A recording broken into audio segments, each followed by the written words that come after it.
Capítulo 14. As maldições imperdoáveis. Os 2 dias seguintes transcorreram sem grandes incidentes, a não ser que se levasse em conta o sexto caldeirão derretido por Neville na aula de poções.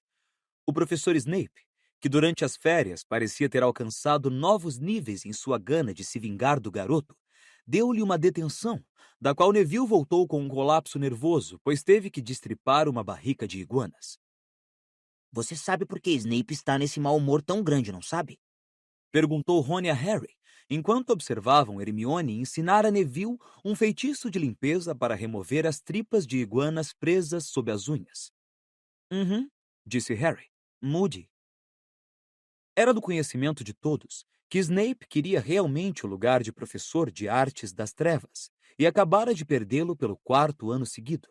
Snape detestara todos os professores anteriores dessa matéria e demonstrara isso, mas parecia ter extrema cautela para esconder sua animosidade contra Olho Tonto Moody. De fato, sempre que Harry via os 2 professores juntos, na hora das refeições ou quando passavam pelos corredores, tinha a nítida impressão de que Snape evitava os olhos de Moody, fosse o mágico, fosse o normal. acho que Snape tem medo dele, sabe? Disse Harry pensativo. Imagine se Moody transformasse Snape em iguana Disse Rony, seus olhos se toldando. e fizesse ele ficar saltando pela masmorra. Os alunos da 4ª série da Grifinória estavam tão ansiosos para ter a primeira aula com Moody que na quinta-feira chegaram logo depois do almoço e fizeram fila à porta da sala, antes mesmo da sineta tocar. A única pessoa ausente foi Hermione, que chegou no último instante para a aula. Estava na... Biblioteca. Harry terminou a frase da amiga. Anda logo, senão não vamos arranjar lugares decentes. Eles correram para pegar 3 cadeiras bem diante da escrivaninha do professor. Apanharam seus exemplares de As Forças das Trevas, um guia para sua proteção, e esperaram anormalmente quietos. Não tardaram a ouvir os passos sincopados de Moody, que vinha pelo corredor, e que, ao entrar na sala, parecia mais estranho e amedrontado que nunca. Seu pé de madeira em garra aparecia ligeiramente por baixo das vestes. Podem guardar isso. Rosnou ele, apoiando-se na escrivaninha para se sentar. Esses livros. Não vão precisar deles. Os alunos tornaram a guardar os livros na mochila. Rony tinha um ar excitado. Moody apanhou a folha de chamada, sacudiu sua longa juba de cabelos grisalhos para afastá-los do rosto contorcido e marcado, e começou a chamar os nomes, seu olho normal percorrendo a lista e o olho mágico girando, fixando-se em cada aluno quando ele respondia. Certo, então. Concluiu ele quando a última pessoa confirmara a presença. Tenho uma carta do professor Lupin sobre esta turma. Parece que vocês receberam um bom embasamento para enfrentar criaturas das trevas. Estudaram bichos papões, barretes vermelhos, rinkypunks, grindelows, capas e lobisomens, correto? Houve um murmúrio geral de concordância. Mas estão atrasados, muito atrasados em maldições. Disse Moody. Então, estou aqui para pôr vocês em dia com o que os bruxos podem fazer uns aos outros. Tenho 1 ano para lhes ensinar a lidar com as forças das... Quê? O senhor não vai ficar? Deixou escapar Rony. O olho mágico de Moody girou para se fixar em Rony. O garoto ficou extremamente apreensivo, mas passado um instante, o professor sorriu. A primeira vez que Harry o via fazer isso. O efeito foi entortar mais que nunca o seu rosto muito marcado, mas de qualquer forma foi um alívio saber que ele era capaz de um gesto amigável como sorrir. Rony pareceu profundamente aliviado. Você deve ser filho do Arthur Weasley. Disse Moody. Seu pai me tirou de uma enrascada há alguns dias. Vou ficar apenas este ano. Um favor especial a Dumbledore. 1 ano e depois volto ao sossego da minha aposentadoria. Ele deu uma risada áspera e então juntou as palmas das mãos nodosas. Então, vamos direto ao assunto. Maldições. Elas têm variados graus de força e forma. Agora, segundo o Ministério da Magia, eu devo ensinar a vocês as contra-maldições e parar por aí. Não devo lhes mostrar que cara tem as maldições ilegais até vocês chegarem ao 6º ano. Até lá, o Ministério acha que vocês não têm idade para lidar com elas. Mas o professor Dumbledore tem uma opinião mais favorável dos seus nervos e acha que vocês podem aprendê-las. E eu digo que quanto mais cedo souberem o que vão precisar enfrentar, melhor. Como vão se defender de uma coisa que nunca viram? Um bruxo que pretenda lançar uma maldição ilegal sobre vocês não vai avisar o que pretende. Não vai lançá-la de forma suave e educada bem na sua cara. Vocês precisam estar preparados. Precisam estar alertas e vigilantes. A senhorita deve guardar isso, senhorita Brown, enquanto eu estiver falando. Lilá levou um susto e corou. Estivera mostrando a Parvati o horóscopo que aprontara por baixo da carteira. Aparentemente, o olho mágico de Moody podia ver através da madeira tão bem quanto pela nuca. Então, algum de vocês sabe que maldições são mais severamente punidas pelas leis da magia? Vários braços se ergueram hesitantes, inclusive os de Rony e Hermione. Moody apontou para Rony, embora seu olho mágico continuasse mirando Lilá. Disse Rony sem muita certeza. Meu pai me falou de uma, chama Maldição Impérios ou coisa assim. Ah, sim. Disse Moody satisfeito. Seu pai conheceria essa. Certa vez deu ao Ministério muito trabalho essa maldição Impérios. Moody se apoiou pesadamente nos pés desiguais, abriu a gaveta da escrivaninha e tirou um frasco de vidro. 3 enormes aranhas pretas corriam dentro dele. Harry sentiu Rony se encolher ligeiramente ao seu lado. Rony detestava aranhas. Moody meteu a mão dentro do frasco, apanhou uma aranha e segurou-a na palma da mão, de modo que todos pudessem vê-la. Apontou então a varinha e murmurou. Império. A aranha saltou da mão de Moody para um fio fino de seda e começou a se balançar para a frente e para trás como se estivesse em um trapézio. Esticou as pernas rígidas e deu uma cambalhota, partindo o fio e aterrissando sobre a mesa, onde começou a plantar bananeiras em círculos. Moody agitou a varinha e a aranha se ergueu em 2 patas traseiras e saiu dançando um inconfundível sapateado. Todos riram, todos exceto Moody. Acharam engraçado, é? Rosnou ele. Vocês gostariam se eu fizesse isso com vocês? As risadas pararam quase instantaneamente. Controle total. Disse o professor em voz baixa quando a aranha se enrolou e começou a rodar sem parar. Eu poderia fazê-la saltar pela janela, se afogar, se enfiar pela garganta de vocês abaixo. Rony teve um tremor involuntário. Há alguns anos, havia muitos bruxos e bruxas controlados pela maldição Impérios. Disse Moody, e Harry entendeu que ele estava se referindo ao tempo em que Voldemort fora todo-poderoso. Foi uma trabalheira para o Ministério separar quem estava sendo forçado a agir de quem estava agindo por vontade própria. A maldição Impérios pode ser neutralizada e vou lhes mostrar como, mas é preciso força de caráter real, e nem todos a possuem. Por isso é melhor evitar ser amaldiçoado com ela se puderem. Vigilância constante! Vociferou ele, e todos os alunos se assustaram. Moody apanhou a aranha acrobata e atirou-a de volta ao frasco. Mas alguém conhece alguma? Outra maldição ilegal? A mão de Hermione voltou a se erguer, e para a surpresa de Harry, a de Neville também. A única aula em que Neville normalmente voluntariava informações era a de herbologia, que era sem favor algum a matéria que ele sabia melhor. O garoto pareceu surpreso com a própria ousadia. Qual?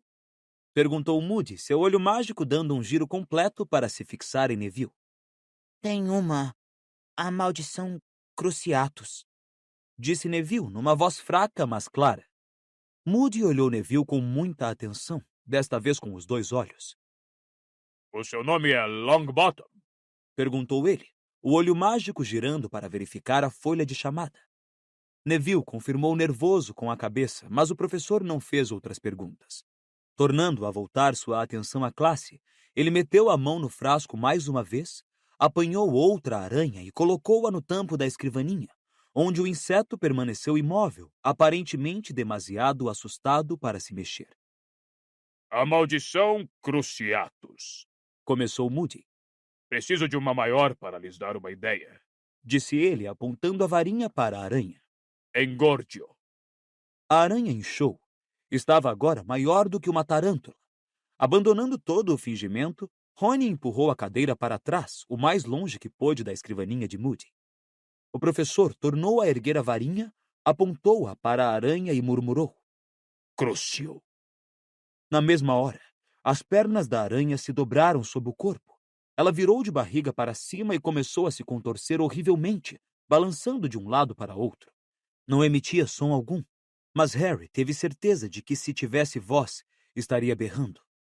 Moody não afastou a varinha e a aranha começou a estremecer e a se debater violentamente. "Pare!" gritou Hermione com a voz aguda. Harry olhou para a amiga. Ela estava com os olhos postos não na aranha, mas em Neville. E Harry, ao seguir a direção do seu olhar, viu que as mãos do garoto se agarravam à carteira diante dele, os nós dos dedos brancos, seus olhos arregalados e horrorizados. Moody ergueu a varinha. As pernas da aranha se descontraíram, mas ela continuou a se contorcer. Reducio. Murmurou Moody, e a aranha encolheu e voltou ao tamanho normal. Ele a repôs no frasco. Dor. Explicou Moody em voz baixa. Não se precisa de anjinhos nem de facas para torturar alguém quando se é capaz de lançar a maldição Cruciatus. Ela também já foi muito popular. Certo. Mas alguém conhece alguma outra? Harry olhou para os lados. Pela expressão no rosto dos colegas, ele achou que estavam todos pensando no que aconteceria com a última aranha. A mão de Hermione tremia levemente quando, pela terceira vez, ela a ergueu no ar. Sim, Disse Moody, olhando-a. Avada Kedavra. Sussurrou a garota. Vários colegas a olharam constrangidos, inclusive Rony. Ah, Exclamou Moody, outro sorrisinho torcendo sua boca enviesada. a última e a pior. Avada Kedavra, a maldição da morte. Ele enfiou a mão no frasco, e quase como se soubesse o que a esperava, a terceira aranha correu freneticamente pelo fundo do objeto, tentando fugir aos dedos de Moody, mas ele a apanhou e a colocou sobre a escrivaninha. O inseto começou a correr desvairado pela superfície de madeira. Moody ergueu a varinha e Harry sentiu um repentino pressentimento. Avada Kedavra! Berrou Moody.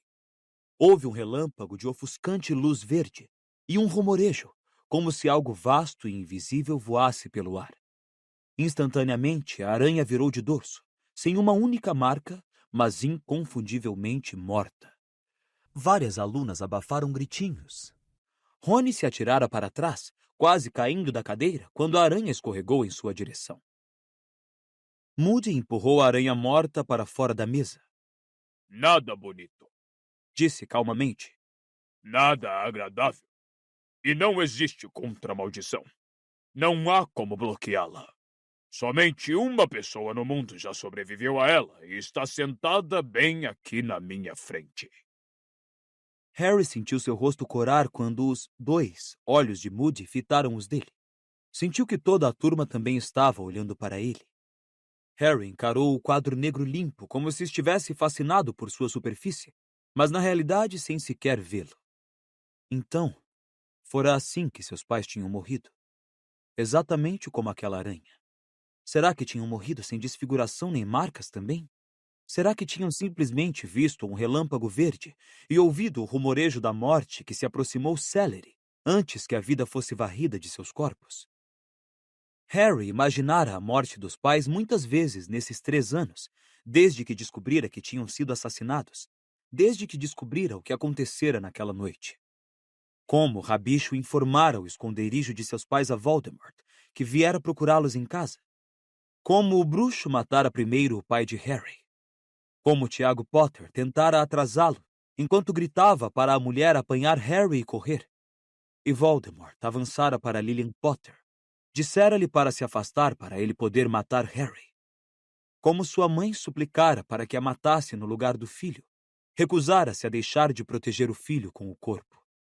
E então Voldemort a assassinara também, antes de virar a varinha contra Harry.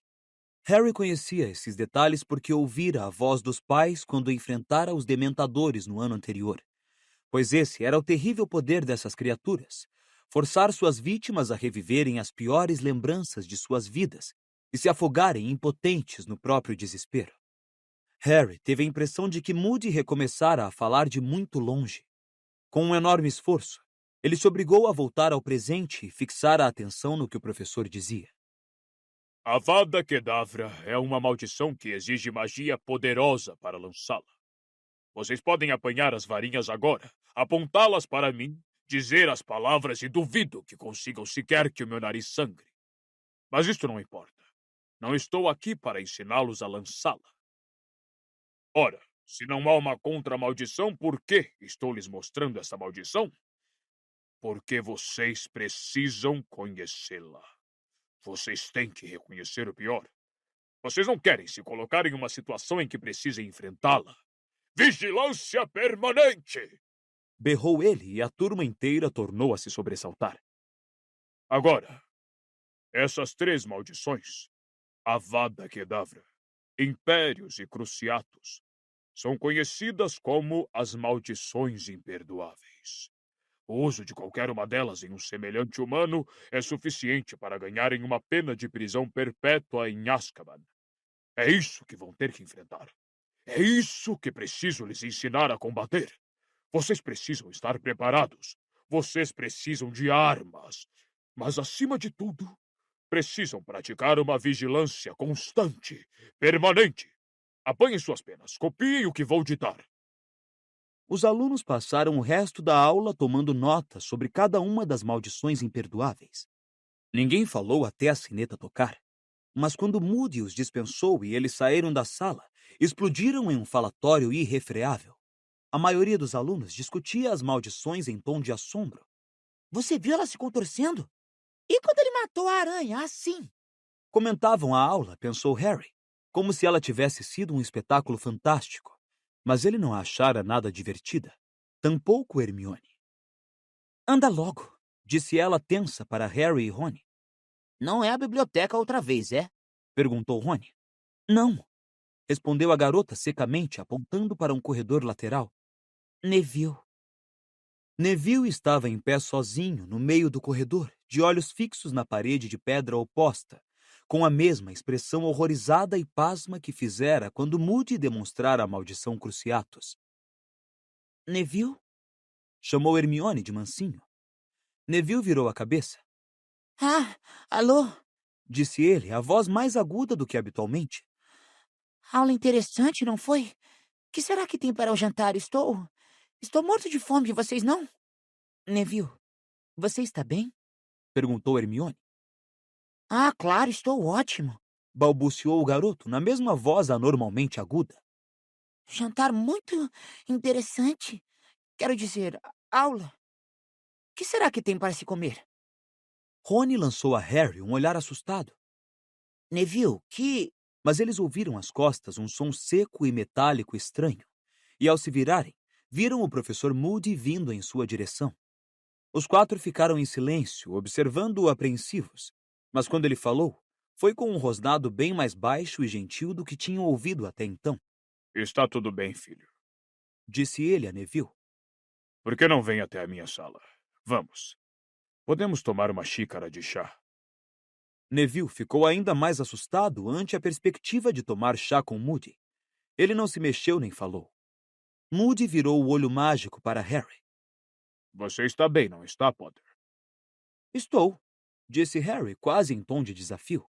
O olho azul de Moody estremeceu de leve na órbita ao examinar Harry. Então falou. Vocês têm que saber. Parece cruel, talvez, mas vocês têm que saber. Não adianta fingir.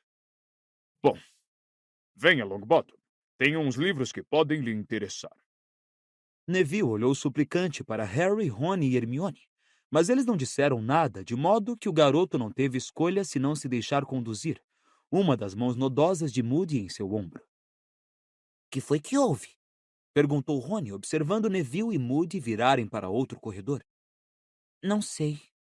Disse Hermione, parecendo pensativa. Mas foi uma aula e tanto, hein? Disse Rony a Harry quando se dirigiam ao salão principal. Fred e George tinham razão, não é?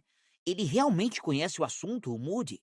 quando ele lançou a Avada Kedavra, o jeito com que aquela aranha simplesmente morreu. Apagou na hora.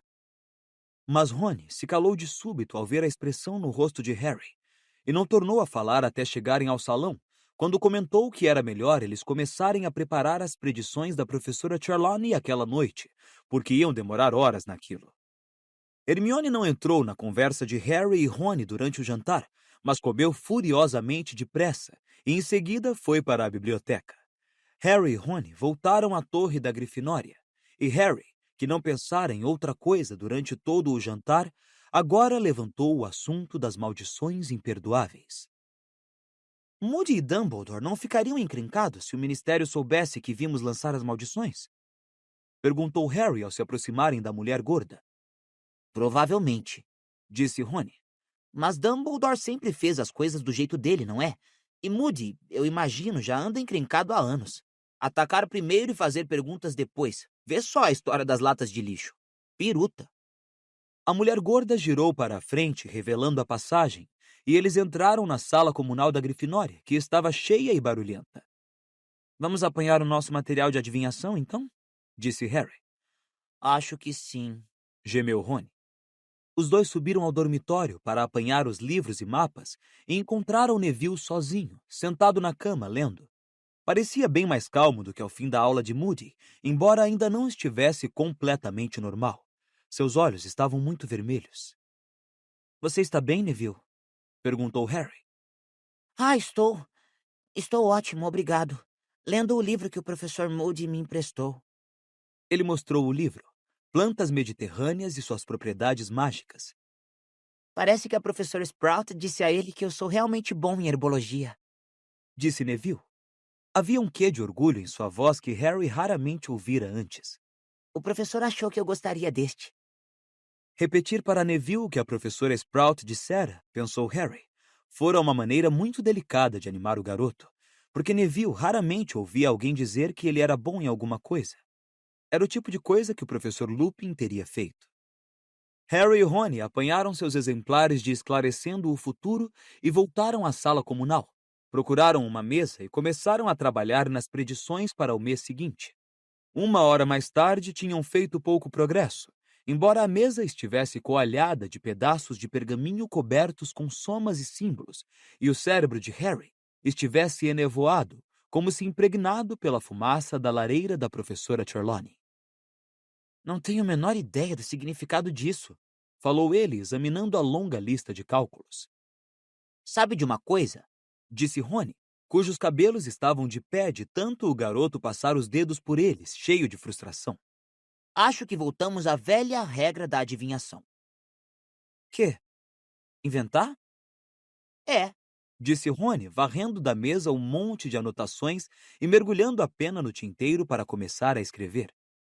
Na próxima segunda-feira, disse ele enquanto escrevia, há grande probabilidade de eu apanhar uma tosse, devido à infeliz conjunção de Marte com Júpiter. Ele ergueu os olhos para Harry. Você conhece ela. Escreve uma porção de desgraças que ela engole tudo. Certo, disse Harry, amassando seu primeiro rascunho e atirando-o por cima das cabeças de um grupo de alunos do primeiro ano que conversavam. Muito bem. Na segunda-feira vou correr o perigo de... me queimar. E vai mesmo, disse Rony sombriamente. Vamos ver os explosivinhos de novo. Ok. Terça-feira vou... perder algo valioso, disse Harry, que folheava o Esclarecendo o Futuro à procura de ideias. Boa, disse Rony, copiando-a. Por causa de... Mercúrio. Por que você não leva uma punhalada pelas costas de alguém que você pensou que fosse amigo? Legal, disse Harry, anotando a sugestão. Porque Vênus está na 12ª casa. E na quarta-feira acho que vou levar a pior em uma briga. Eu ia ter uma briga. Ok, vou perder uma aposta. Você vai apostar que vou ganhar a minha briga. Os garotos continuaram a inventar predições que foram se tornando mais trágicas por mais 1 hora, enquanto a sala comunal se esvaziava à medida que as pessoas iam se deitar. Bichento foi até os dois, deu um salto leve para uma cadeira vazia e mirou Harry misteriosamente. de um modo semelhante ao de Hermione quando sabia que os garotos não estavam fazendo o dever de casa direito. Correndo o olhar pela sala, tentando pensar em alguma desgraça que ainda não tivesse usado, Harry viu Fred e George sentados junto à parede oposta, as cabeças encostadas uma na outra, as penas na mão, examinando um pedaço de pergaminho. Era muito estranho ver os dois escondidos em um canto, trabalhando em silêncio. Em geral, eles gostavam de ficar no meio da confusão e de serem o centro das atenções. Havia um certo sigilo no jeito como estudavam um único pergaminho, e Harry se lembrou dos dois sentados juntos, escrevendo alguma coisa lá na toca.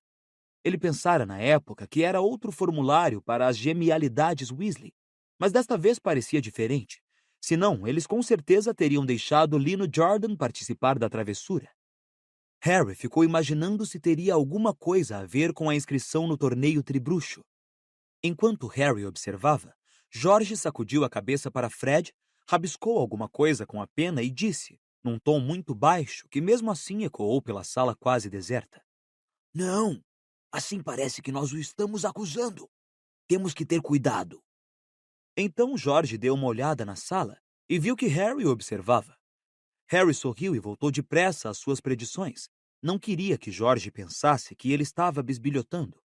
Logo depois, os gêmeos enrolaram o pergaminho, deram boa noite e foram se deitar. Fred e George tinham saído havia uns 10 minutos quando o buraco do retrato se abriu e Hermione entrou na sala comunal, trazendo um rolo de pergaminho em uma das mãos e uma caixa cujo conteúdo fazia barulho na outra. Bichento arqueou as costas, ronronando. Alô? Disse ela. Acabei. Eu também.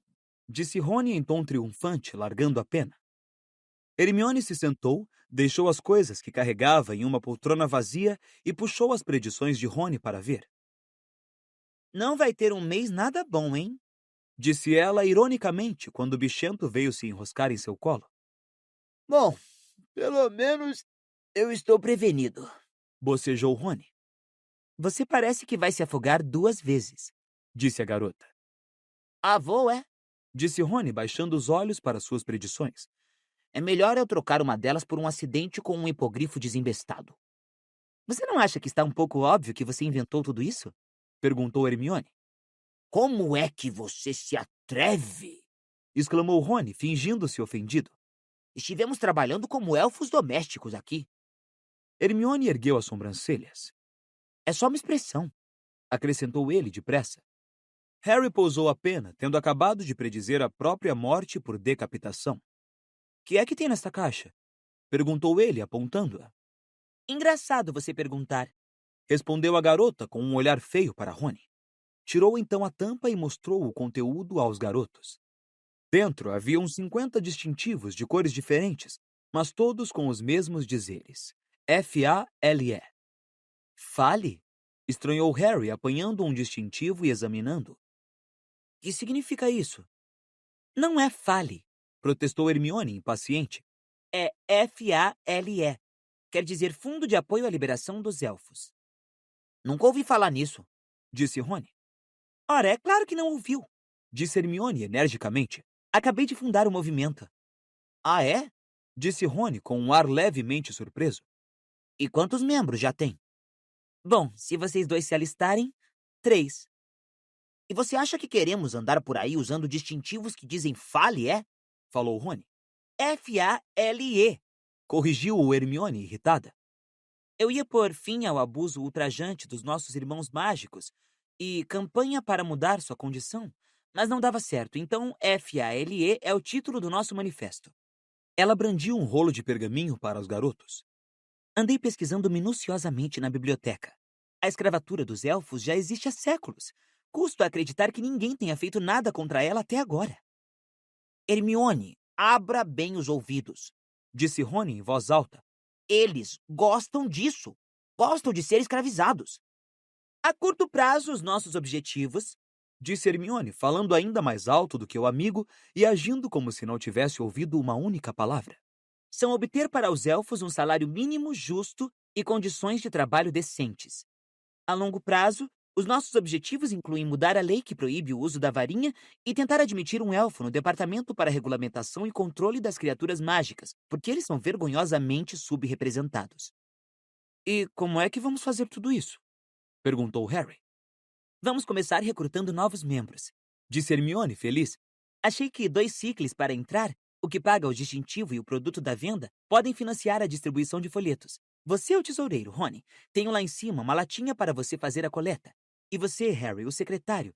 Por isso, você talvez queira anotar tudo o que estou dizendo agora, para registrar a nossa primeira reunião. Houve uma pausa em que Hermione sorriu radiante para os dois. E Harry se dilacerou entre a exasperação com a amiga e a vontade de rir da cara de Rony. O silêncio foi quebrado, não por Rony, que de qualquer maneira parecia estar temporariamente mudo de espanto, mas por umas batidinhas leves na janela. Harry correu os olhos pela sala agora vazia e viu, iluminada pelo luar, uma coruja branquíssima encarapitada no peitoril da janela. Edviges! Gritou ele, precipitando-se pela sala para abrir a janela do lado oposto. Edviges entrou, voou pela sala e pousou na mesa em cima das predições de Harry. Até que enfim! Exclamou Harry, correndo atrás da coruja. Ela trouxe uma resposta! Exclamou Rony excitado, apontando para um pedaço sujo de pergaminho preso à perna de Edviges. Harry desamarrou-o depressa e se sentou para ler, depois do que Edviges voou para o joelho do garoto, piando baixinho. Que é que ele diz? Perguntou Hermione, ofegante. A carta era muito curta e parecia ter sido escrito com muita pressa. Harry leu-a em voz alta. Harry, estou viajando para o norte imediatamente. A notícia sobre a sua cicatriz é o último de uma série de acontecimentos estranhos que tem chegado aos meus ouvidos. Se ela tornar a doer, procure imediatamente Dumbledore. Dizem que ele tirou o olho tonto da aposentadoria, o que significa que tem identificado os sinais, mesmo que os outros não os vejam. Logo entrarei em contato com você. Dê minhas lembranças a Rony e Hermione. Fique de olhos abertos, Harry. Sirius. Harry olhou para Rony e Hermione, que retribuíram o seu olhar. Ele está viajando para o norte? Sussurrou Hermione. Está voltando. Dumbledore tem identificado que sinais? Perguntou Rony, parecendo perplexo. Harry, o que é que está acontecendo? Pois Harry acabara de dar um soco na própria testa, sacudindo Edviges para fora do colo. Eu não devia ter contado a ele, disse Harry, furioso. Do que é que você está falando? Perguntou Rony, surpreso. Fiz ele pensar que precisa voltar, disse Harry, agora batendo o punho na mesa, de modo que a coruja foi parar no espaldar da cadeira de Rony, piando indignada. Precisa voltar porque acha que eu estou em perigo. E não há nada errado comigo. E não tenho nada para você. Falou ele com rispidez para Edviges, que batia o bico esperançosa. Vai ter que ir para o Corujal se quiser comida. Edviges lançou ao dono um olhar extremamente ofendido e saiu voando pela janela aberta, raspando a asa na cabeça dele ao sair. Harry, começou Hermione numa voz tranquilizadora. Vou me deitar, disse Harry impaciente. Vejo vocês de manhã. Em cima, no dormitório, ele vestiu o pijama e enfiou-se na cama de dossel, mas não se sentiu nem um pouco cansado. Se Sirius voltasse e fosse apanhado, seria culpa dele, Harry. Por que não ficara calado? Uma dorzinha à toa e ele fora tagarelar. Se tivesse tido o juízo de guardar a dor só para si. Ele ouviu Rony entrar no dormitório pouco depois, mas não falou com o amigo. Durante um longo tempo, Harry ficou contemplando o dossel escuro de sua cama. O dormitório estava completamente silencioso, e se ele estivesse menos preocupado, teria reparado que a ausência dos costumeiros roncos de Neville significava que ele não era o único que estava acordado.